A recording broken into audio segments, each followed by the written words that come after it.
नमस्कार दोस्तों, target with PS Parihar channel में आपका स्वागत है। सुबह की इस वीडियो में ऐसी सूचनाएं होती हैं जो विभिन्न समाचार पत्रों पर छाई हुई होती हैं और विद्यार्थियों के लिए आवश्यक होती हैं। तो आइए शुरू करते हैं और देख लेते हैं कि आज के समाचार पत्रों में ऐसी कौन-कौन सी सूचनाएं हैं।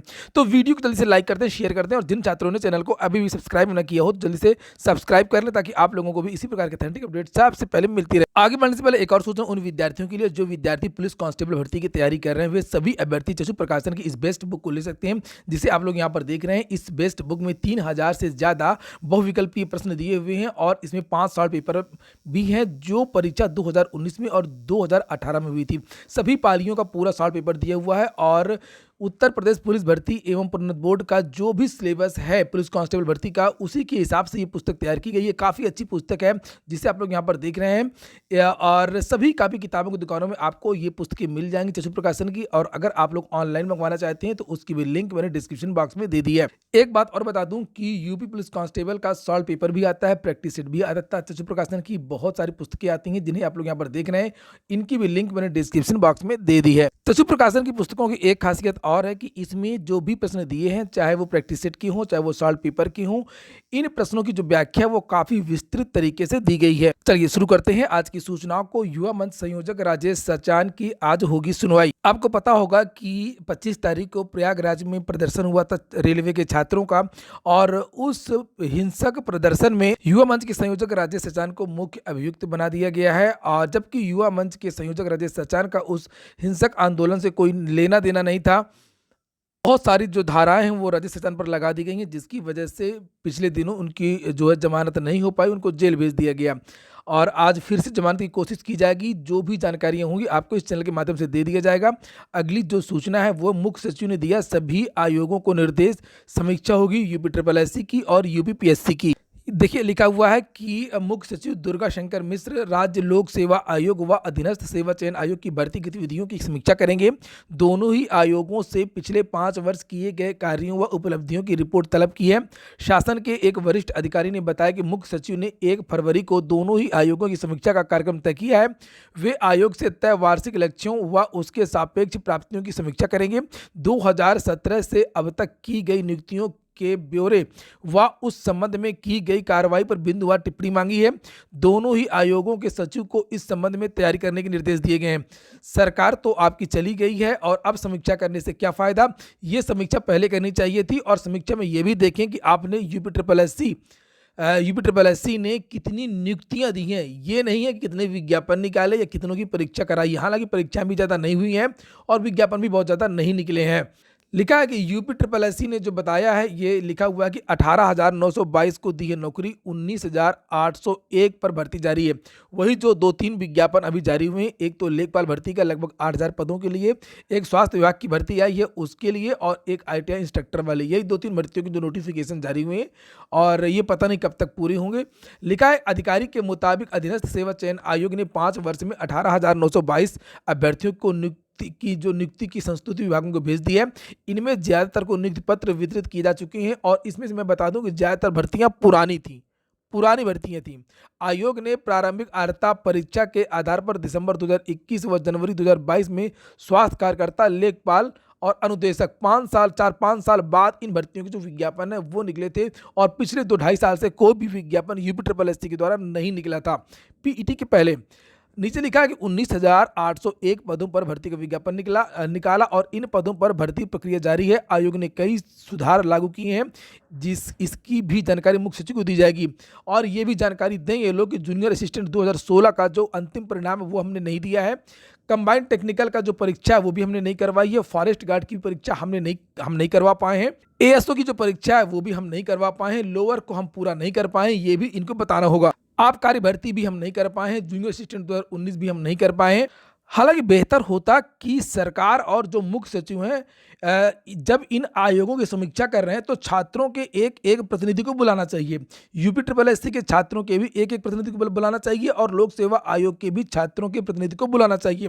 तब जो छात्र है वो वास्तविक आंकड़े दे पाते। अगली सूचना है कोर्ट पहुंचेंगे यूपी टीईटी की उत्तरमाला के 3 उत्तर। इसके बारे में मैंने कल विस्तृत वीडियो बनाया था कि कौन कौन से प्रश्न विवादित हैं। प्राथमिक की भी विवादित है और जूनियर की जो परीक्षा हुई थी जूनियर टीटी के, उसमें भी बहुत सारा विवाद है उत्तर कुंजी में।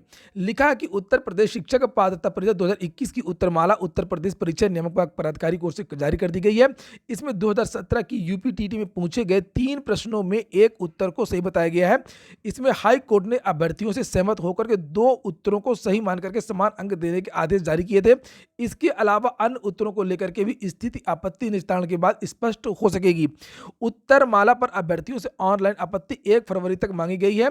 वर्ष 2017 की यूपीटीटी में 14 प्रश्नों पर पीएनपी की उत्तरमाला से असहमत होकर अभ्यर्थियों ने हाईकोर्ट में याचिका लगाई थी। इस बार भी याचिका लगना तय है, चूंकि विद्यार्थियों को विश्वास है कि पीएनपी ने इस पर अभी कोई सुधार नहीं किया है। हालांकि पीएनपी को ये सुधार पहले ही कर देना चाहिए था, जब पीएनपी को पता है कि 2017 में जो पेपर आया था उसके लगभग 90% प्रश्न इस में थे, और जो हाईकोर्ट ने क्या आदेश दिया था, किन प्रश्नों में आदेश दिया था, और जब उत्तर कुंजी जारी हुई थी तो उसी में बदलाव कर देना चाहिए। प्रश्नों के बारे में फिर से यहाँ पर जानकारी दी गई है। जैसे लिखा है, सुजनन शास्त्र के पिता से जुड़ा हुआ एक क्वेश्चन है। हाईकोर्ट ने गाल्टन और क्रो एंड क्रो को दोनों को माना था। इसी तरीके से एक और प्रश्न है, घास भूमि के सबसे उच्च स्तर का जो उपभोक्ता कौन है। पीएनपी ने मांसाहारी को माना है, और ज़्यादातर किताबों में आपको मांसाहारी ही मिलेगा, लेकिन विद्यार्थियों ने सिद्ध किया था पिछली बार कि मांसाहारी तो सही है ही, साथ में जो जीवाणु है उसको भी सही मानना चाहिए। और हाईकोर्ट ने आदेश भी दिया था, यहाँ पर उसके बारे में भी जानकारी दी गई है। आँख की किरकिरी के दोनों विकल्प इसमें सही हो सकते हैं। और इसी तरीके से कुछ और भी प्रश्न है, नए प्रश्न है, जिनके बारे में मैंने जानकारी दी थी कि जैसे कि एक संस्कृत का प्रश्न था, और इसी तरीके से एक प्रश्न था मुस्लिम लीग वाला और कांग्रेस वाला, और नरम दल और गरम दल। अगली सूचना है, एसएससी सीजीएल टीयर 2 परीक्षा आधे से अधिक ने छोड़ दी है। कर्मचारी चयन आयोग एसएससी सीजीएलई यानी कंबाइंड ग्रेजुएट लेवल परीक्षा 2020 टीयर 2 शुक्रवार से शुरू हो गई है। पहले दिन अभ्यर्थियों में उत्साह कम नजर आया। कंप्यूटर आधारित परीक्षा 2 पालियों में कराई गई है। प्रथम पाली में पेपर 3 में 40.82% और द्वितीय पाली में हुई पेपर 4 की परीक्षा में 43.45% अभ्यर्थी शामिल हुए। पेपर 3 के तहत कनिष्ठ सांख्यिकी अधिकारी जेएसओ तथा पेपर 4 सहायक लेखा परीक्षा अधिकारी और सहायक लेखा अधिकारी के अभ्यर्थी परीक्षा में शामिल हुए। कर्मचारी चयन आयोग शनिवार को प्रथम पाली में सुबह 9 से 11 बजे तक और पेपर फर्स्ट तथा दूसरी पाली में दोपहर 2 से 4 बजे तक पेपर 2 में अंग्रेजी भाषा और समझ की परीक्षा कराएगा। तो काफ़ी छात्रों ने परीक्षा छोड़ दी एसएससी सीजीएल की। कुछ भर्तियों के बारे में भी समाचार पत्रों के माध्यम से जानकारी दी गई है कि राष्ट्रीय स्वास्थ्य मिशन से भर्ती आई है। 2980 पदों पर सीनियर लैब टेक्नीशियन व अन्य पदों की भर्ती। अधिकतम आयु 40 वर्ष, निःशुल्क आवेदन है, और बहुत सारी चीज़ें यहाँ पर लिखी हैं कि आपके पास क्या क्या योग्यताएं होनी चाहिए। जैसे मान्यता प्राप्त बोर्ड से 10वीं से साइंस से 10वीं और 12वीं उत्तीर्ण हो, एवं एमएलटी डिप्लोमा व अन्य पात्रताएं हो। चयन प्रक्रिया 100 अंकों की सीबीटी कंप्यूटर बेस्ड टेस्ट होगा। आवेदन की लास्ट डेट 4 फरवरी है, और यहाँ पर वेबसाइट है upnhrm.gov.in। उत्तर प्रदेश लोक सेवा आयोग ने एक परिणाम भी जारी किया है। लिखा 25 यूनानी चिकित्सा अधिकारी चयनित हुए हैं। उत्तर प्रदेश लोक सेवा आयोग ने शुक्रवार को यूनानी चिकित्सा सेवा के तहत राजकीय यूनानी चिकित्सालयों के लिए यूनानी चिकित्सा अधिकारी के 25 पदों पर सीधी भर्ती का अंतिम चयन परिणाम घोषित कर दिया। अंतिम सूचना है, प्रमुख रेलवे स्टेशनों पर हेल्प डेस्क शुरू, अभ्यर्थी कर सकेंगे शिकायत। रेलवे भर्ती में जो विद्यार्थियों की समस्याएं जिसको लेकर के विद्यार्थियों ने आंदोलन किया है, उसके लिए प्रमुख रेलवे स्टेशन है। जैसे प्रयागराज में भी मैंने कल बताया था, कल रात में जो वीडियो बना था कि प्रयागराज में भी रेलवे ने हेल्प डेस्क बनाया है, जहां पर विद्यार्थी शिकायत करेंगे। हालांकि कल केवल 3 विद्यार्थी ही गए थे शिकायत करने के लिए। लिखा रेलवे के पदों के लिए आवेदन करने वालों के लिए व्यवस्था की गई है। रेलवे भर्ती बोर्ड परीक्षा से जुड़ी समस्या एवं सुझाव के लिए रेलवे बोर्ड ने प्रमुख स्टेशनों पर हेल्प डेस्क की सुविधा शुरू कर दी है।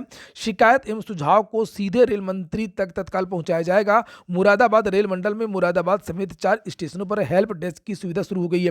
इसके अलावा प्रत्येक मंडल पर एक नोडल अधिकारी नामित किए गए हैं। सबको पता है समस्या क्या, विद्यार्थियों ने बता दिया है। उसमें हेल्प डेस्क लगा करके और लंबा खींचने की आवश्यकता नहीं है। नोटिस जारी करें तत्काल की परीक्षा एक ही होगी, सीबीटी 1 होगी ग्रुप डी के लिए, और एनटीपीसी के जो है रिवाइज जो रिजल्ट है वो जारी करते हैं, कहानी समाप्त। और जो जिम्मेदार अधिकारी हैं उनके खिलाफ ठोस कार्रवाई करें, और छात्रों पर जो फर्जी मुकदमे लादे गए हैं उनको हटा दिया जाए, छात्रों को बरी किया जाए। ये देखिए लिखा हुआ है कि 6 घंटे में पहुंचे सिर्फ 3 अभ्यर्थी। और रेलवे भर्ती बोर्ड के लिए जो मैंने अभी बताया, ये हेल्प डेस्क बनाई गई है, और यहाँ पर 3 अभ्यर्थी केवल पहुंचे हैं। अगली सूचना टीजीटी और पीजीटी की है। लिखा तदर्थ चयनित 18 शिक्षकों को विद्यालय आवंटित कर दिया गया है। उत्तर प्रदेश माध्यमिक शिक्षा सेवा चयन बोर्ड ने हाईकोर्ट द्वारा अभिलेख सत्यापित मानकर के चयनित कराए गए 18 तदर्थ शिक्षकों को विद्यालय आवंटित किया गया है।